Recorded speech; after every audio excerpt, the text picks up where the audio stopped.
I've often wondered what it feels like to float in the vast emptiness of space, tethered only by a thin lifeline to your spacecraft. The sheer audacity of it all. You know, spacewalks or extravehicular activities, EVAs as we call them in the biz, are more than just cool photo ops. They're the epitome of human courage and ingenuity. Fascinating, isn't it? But here's the kicker. These spacewalks have been absolutely crucial to our space exploration efforts.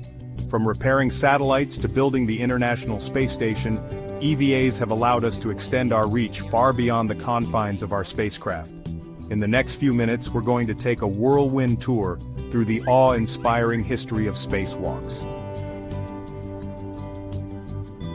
March 18, 1965, a date that should be etched in the annals of human achievement. On this day, Soviet cosmonaut Alexei Leonov became the first human to perform a spacewalk. Now imagine floating outside your spacecraft, your heart probably racing faster than a pulsar, taking that first historic step into the void. But here's the thing. It wasn't all smooth sailing. In fact, it was downright terrifying. Leonov's suit ballooned in the vacuum of space, making it nearly impossible for him to re-enter the airlock. He had to bleed air from his suit to squeeze back in, risking the bends in the process. Just a few months after Leonov's feat, on June 3, 1965, astronaut Ed White became the first American to perform a spacewalk. White, tethered to his Gemini 4 spacecraft, spent a glorious 23 minutes floating in space. He was so enthralled by the experience that he famously said, "I'm coming back in, and it's the saddest moment of my life." Now let's fast forward a bit to 1966. Buzz Aldrin, floating outside the Gemini 12 spacecraft, extends his arm and snaps what might just be the coolest selfie in human history. This spacewalk also introduced the concept of neutral buoyancy training, basically underwater practice sessions that simulated the weightlessness of space. Fast forward to 1984, and we've got Bruce McCandless II literally untethering himself from the Space Shuttle Challenger. Can you imagine the gut-wrenching moment when he unclipped that safety line? McCandless floated free, propelled only by his Manned Maneuvering Unit, MMU, a nitrogen-powered jetpack. This wasn't just a spacewalk, it was more like a spaceflight. McCandless drifted 320 feet away from the shuttle, becoming a human satellite.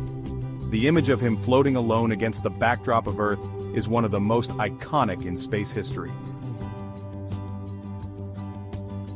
The year is 1998, and we're about to witness one of the most ambitious projects in human history, the assembly of the International Space Station, ISS. Now, building anything in space is like trying to put together IKEA furniture while wearing oven mitts and floating in a pool. But Newman and Ross nailed it, kickstarting a construction project that would continue for over a decade and involve astronauts from multiple countries. Speaking of high-stakes space missions, let's talk about the Hubble Space Telescope. In 1993, this incredible eye in the sky had a bit of a problem. Its primary mirror had a flaw that was causing blurry images. Enter astronauts Catherine Thornton and Tom Akers. These cosmic optometrists embarked on a series of spacewalks to essentially give Hubble the universe's most expensive pair of corrective lenses. The repair mission was a complete success, allowing Hubble to capture the breathtaking images of our universe that we know and love today. Now folks, let's talk about the elephant in the room, or should I say, the water bubble in the helmet. Parmitano was outside the ISS, performing routine maintenance, when suddenly he felt water creeping up his neck and into his helmet. As the water covered his eyes and ears, Parmitano had to navigate back to the airlock essentially blind. It was a stark reminder that in space, even the smallest malfunction can quickly become life-threatening. But here's the thing about near disasters in space. They often lead to crucial improvements.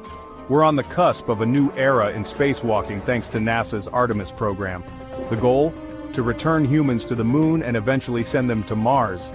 But this time, we're not just planting flags and collecting rocks. We're talking about establishing a permanent presence. And that means a whole new level of EVA. These suits will be more flexible, more durable, and packed with cutting-edge technology. We're not just going back to the moon, we're going back in style. As we wrap up our cosmic journey through the history of spacewalks, I can't help but feel a sense of awe at how far we've come. From Alexei Leonov's first tentative steps into the void to the ambitious plans of the Artemis program, the story of spacewalks is a testament to human courage, ingenuity, and our unquenchable thirst for exploration.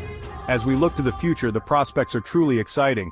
The next generation of spacewalkers will build habitats on the moon, pave the way for human exploration of Mars, and perhaps even enable everyday people to experience the thrill of floating in space. So the next time you look up at the night sky, remember that humans have not only walked on the moon, they've danced among the stars. And the dance is far from over. Keep looking up, space fans. The best is yet to come.